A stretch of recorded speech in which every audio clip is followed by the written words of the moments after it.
الحمد لله والصلاة والسلام على سيدنا محمد وعلى آله وأصحابه أجمعين. الحمد لله والصلاة والسلام على سيدنا محمد وعلى آله وأصحابه أجمعين. أما بعد فأعوذ بالله من الشيطان الرجيم. بسم الله الرحمن الرحيم. كتاب أنزلناه إليك لتخرج الناس من الظلمات إلى النور. صدق الله العظيم. اللهم صل على سيدنا محمد النبي الأمي وعلى آله وأصحابه وسلم. اللهم صل على سيدنا محمد النبي الأمي وعلى آله وأصحابه وسلم. میرے معزز مسلمان بزرگوں، عزیز بھائیوں، ربیع الاول کا مہینہ رسول کریم صلی اللہ علیہ وسلم کی ولادت کا مہینہ ہے. آپ کا دنیا سے تشریف لے جانے کی گھڑی ہے. یہ بات احادیث میں طے ہے کہ آپ علیہ الصلاۃ والسلام پیر کی صبح کو دنیا میں تشریف لائے، اور یہ بھی طے ہے کہ وہ گھڑی صبح کی تھی، وہ دن پیر کا تھا، وہ مہینہ ربیع الاول کا تھا. تاریخ کیا تھی؟ مورخین کا اس پر اتفاق کوئی نہیں. بعضوں کی سیرت نگاروں کی رائے یہ ہے کہ آپ کی ولادت بھی 12 کو ہے، آپ کی وفات بھی 12 کو ہے.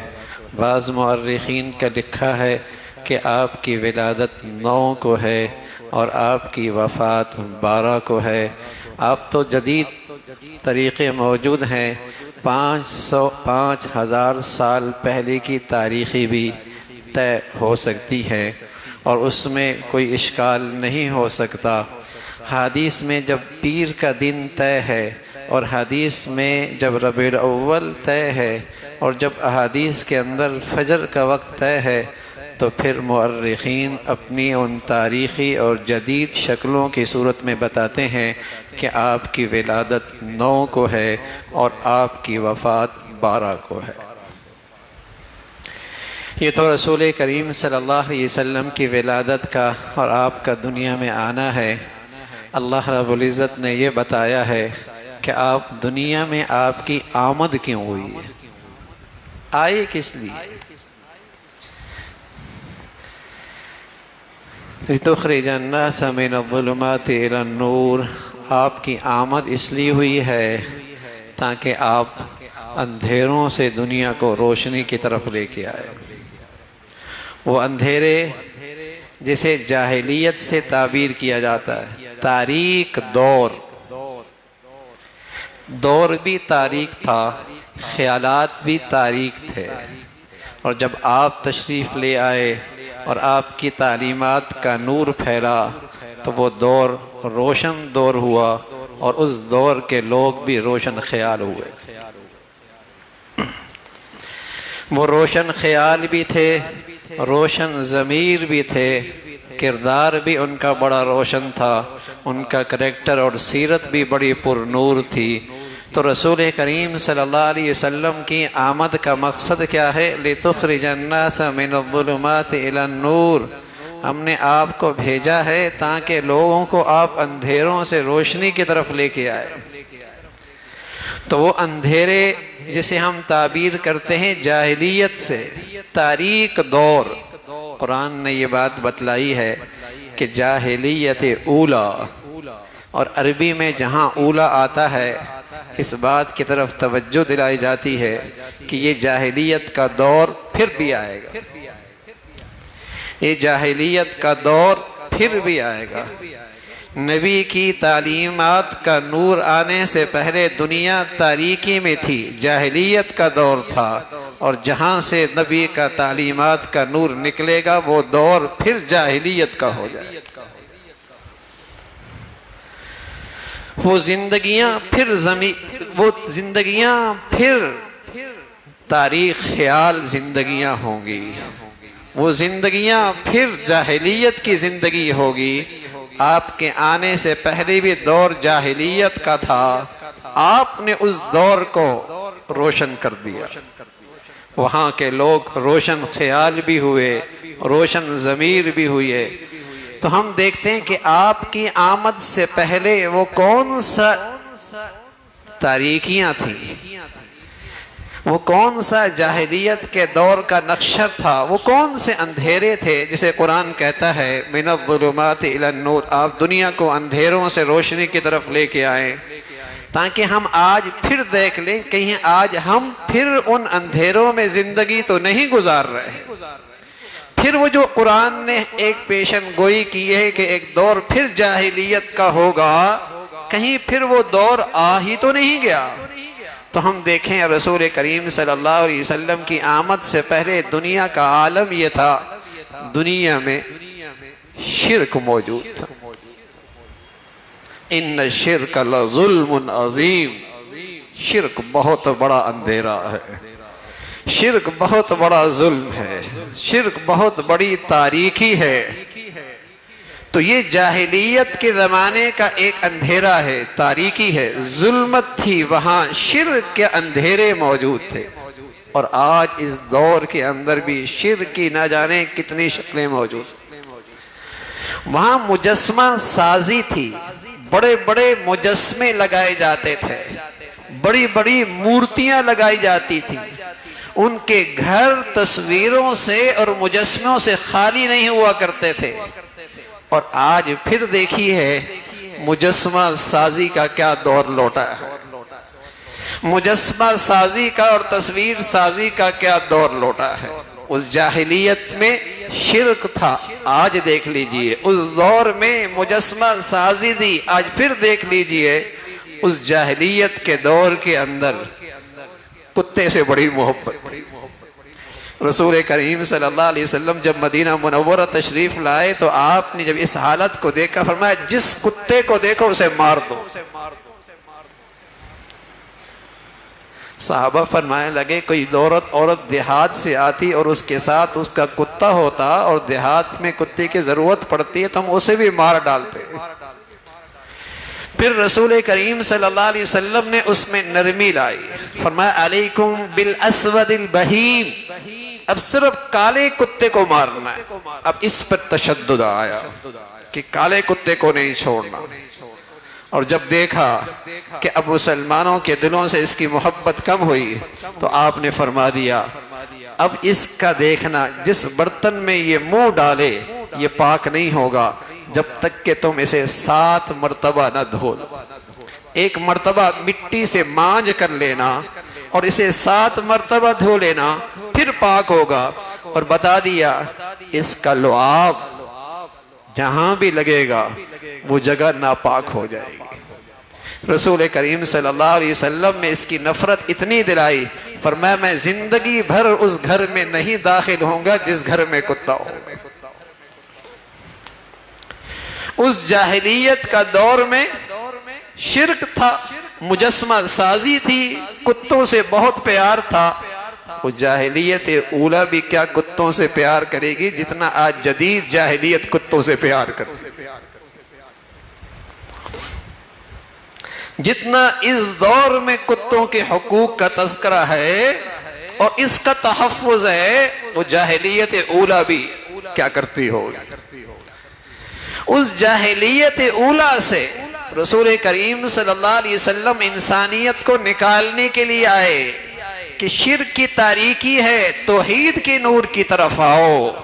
مجسمہ سازی اور کتوں سے محبت کے بجائے انسان اشرف المخلوق ہے، اپنی قدروں کو پہچانے۔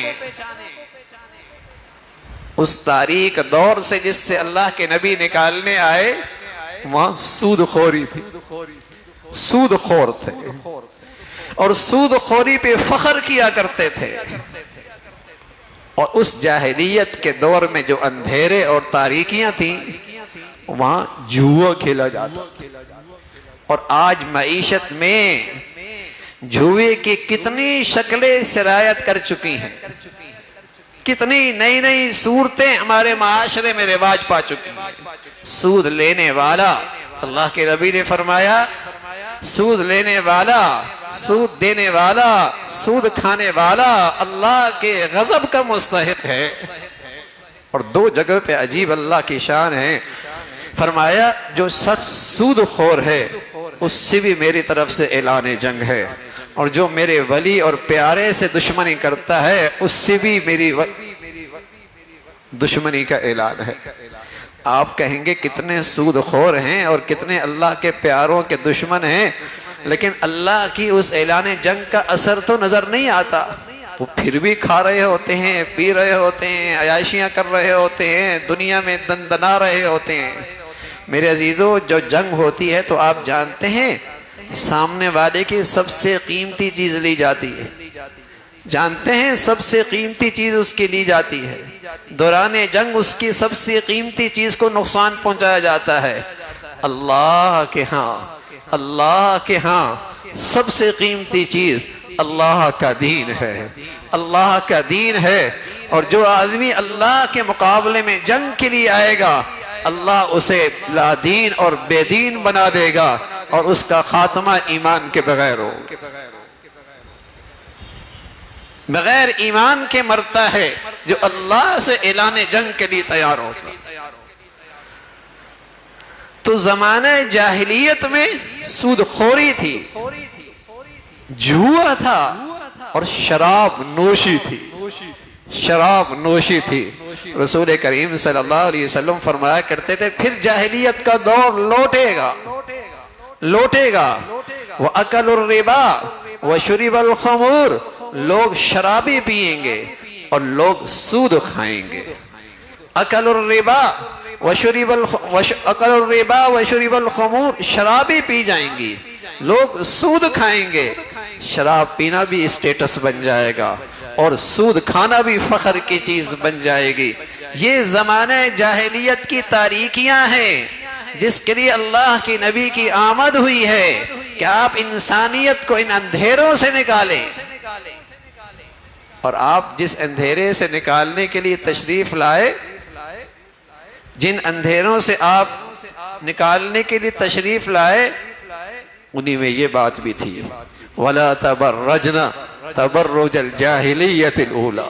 وہاں عریانی تھی، وہاں بے حیائی تھی، وہاں عریانی تھی، وہاں بے حیائی تھی۔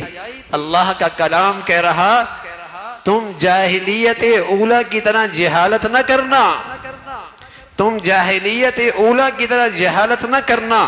وہاں عورتیں بے پردہ ہوا کرتی تھی، بے لباس ہوا کرتی تھی، عریانیت ان کا امتیاز ہوا کرتا تھا۔ وَلَا تَبَرَّجْنَ تَبَرُّجَ الْجَاهِلِيَّةِ الْأُولَى، تم اس جہالت کی طرف نہ لانا دوبارہ۔ وَالَّذِينَ كَفَرُوا أَوْلِيَاؤُهُمُ الطَّاغُوتُ يُخْرِجُونَهُم مِّنَ النُّورِ إِلَى الظُّلُمَاتِ۔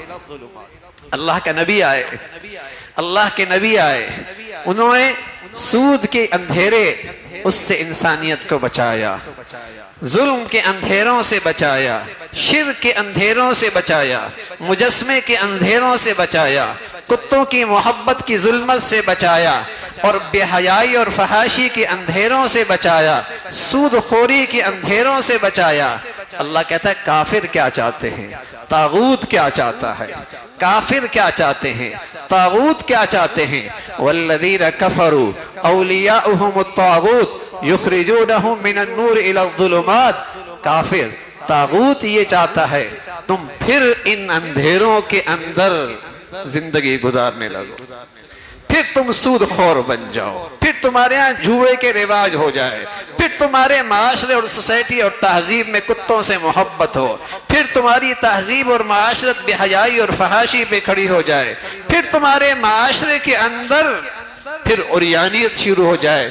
طاغوت یہ چاہتا ہے، کفر یہ چاہتا ہے۔ رسول کریم صلی اللہ علیہ وسلم کی آمد کیوں ہوئی؟ یخرجونہم من، آپ کی آمد کیوں ہوئی؟ لتخرج الناس من الظلمات الى النور، آپ اندھیروں سے روشنی کی طرف لے کے آئے۔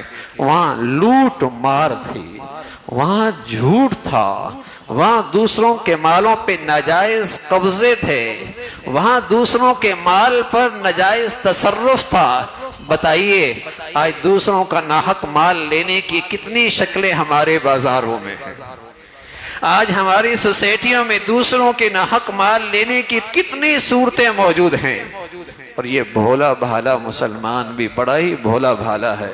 اللہ کے نبی کے آئے تھے اندھیروں سے روشنی کی طرف نکالنے کے لیے، اس نادان نے یہ سمجھا شاید چراغا کرنے سے ہم نے روشنی پوری کر لی، ہم نے سڑکیں روشن کر لی، بازار روشن کر لیے، گھر روشن کر لیے۔ ارے نانا، اللہ کے نبی تو ضمیر روشن کرنے کے لیے آئے تھے، دلوں کو روشن کرنے کے لیے آئے تھے، کردار اور کریکٹر کو روشن کرنے کے لیے آئے تھے، سیرت اور اخلاق کو روشن کرنے کے لیے آئے تھے۔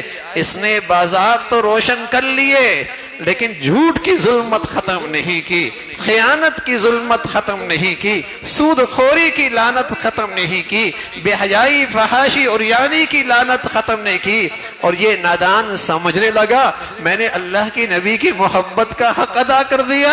اللہ کے نبی کی محبت کا تقاضا یہ ہے میرے عزیزو، رسول کریم صلی اللہ علیہ وسلم کی آمد کا مقصد سامنے ہو، لِتُخْرِجَ النَّاسَ مِنَ الظُّلُمَاتِ إِلَى النُّورِ، کہ ہماری زندگیاں ان تاریکیوں سے پاک ہو جائیں اور ہماری زندگیاں اپنے نبی کے اس نور کو پھیلانے میں صرف ہو جائیں، قربان ہو جائیں۔ یہ سچی نبی کی محبت کا تقاضا ہے، یہ نبی کی سچائی سے سچی محبت کا تقاضا ہے کہ ہماری زندگیاں ان اندھیروں سے پاک ہو جائیں، عریانیت سے پاک ہو جائیں، لوٹ مار سے پاک ہو جائیں، جھوٹ اور خیانت سے پاک ہو جائیں، بد اخلاقی سے پاک ہو جائیں، شرک اور شرکی رسم و رواج سے پاک ہو جائیں، بدعات کی ظلمتوں سے پاک ہو جائیں، اور ہماری زندگیاں نبی کی اس پر نور تعلیمات کو اس کی فروغ کے لیے ہماری زندگیاں قربان ہیں۔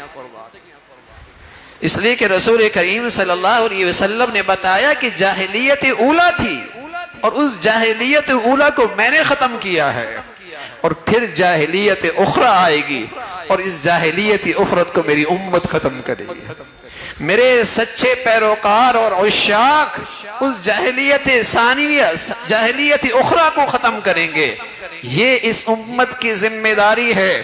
اور رسول کریم صلی اللہ علیہ وسلم فرمایا کرتے تھے جب جاہلیت آیا کرتی ہے اور اندھیرے آیا کرتے ہیں، حق اور سچ کا پتہ نہیں لگتا، حق اور باطل کا پتہ نہیں لگتا، حق کیا ہے۔ اور پھر آپ نے بڑی دردناک خبر دی ہے، اور آپ علیہ السلام نے فرمایا جب یہ جاہلیت کا دور ہوگا، سود خور بھی ہوں گے، رشوت خور بھی ہوں گے، بدکاری بھی ہوگی، عریانیت بھی ہوگی، لوٹ مار بھی ہوگا، کرپشن بھی ہوگی۔ جب یہ اندھیرے ہوں گے پھر کیا ہوگا؟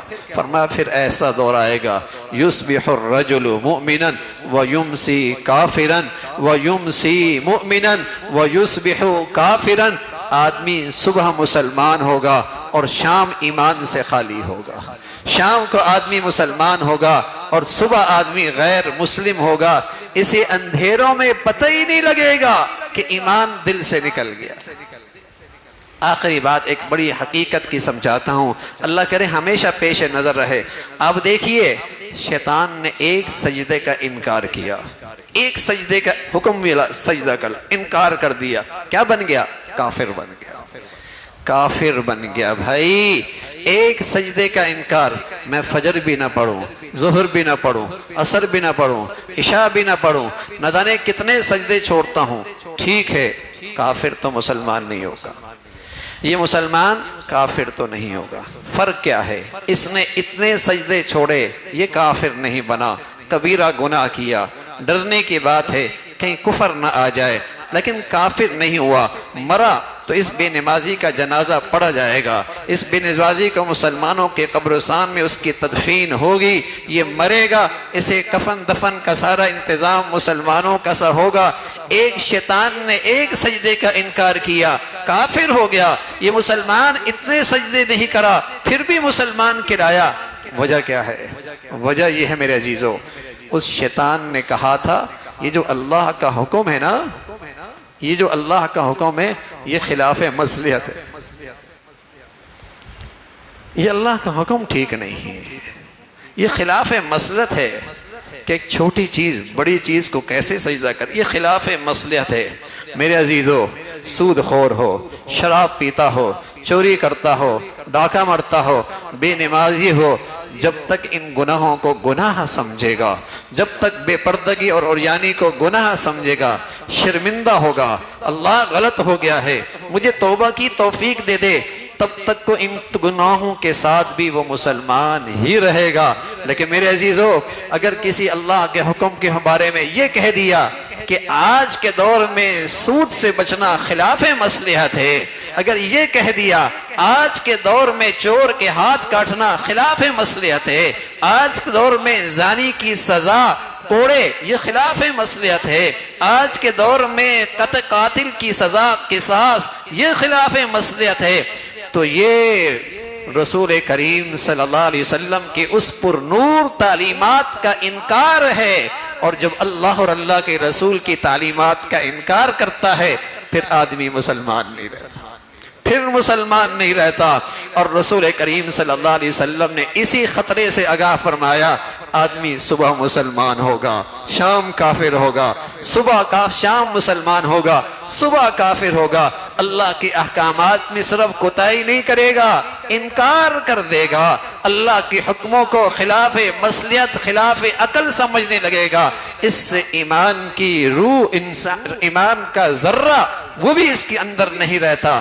تو میرے عزیزو، رسول کریم صلی اللہ علیہ وسلم کی آمد تھی اندھیروں سے روشنی کی طرف آنا۔ اللہ ہمیں اپنے نبی کی تعلیمات کی پر نور زندگی نصیب فرما دے، عمل کرنا آسان فرمائے۔ وآخر دعوانا ان الحمدللہ رب العالمین۔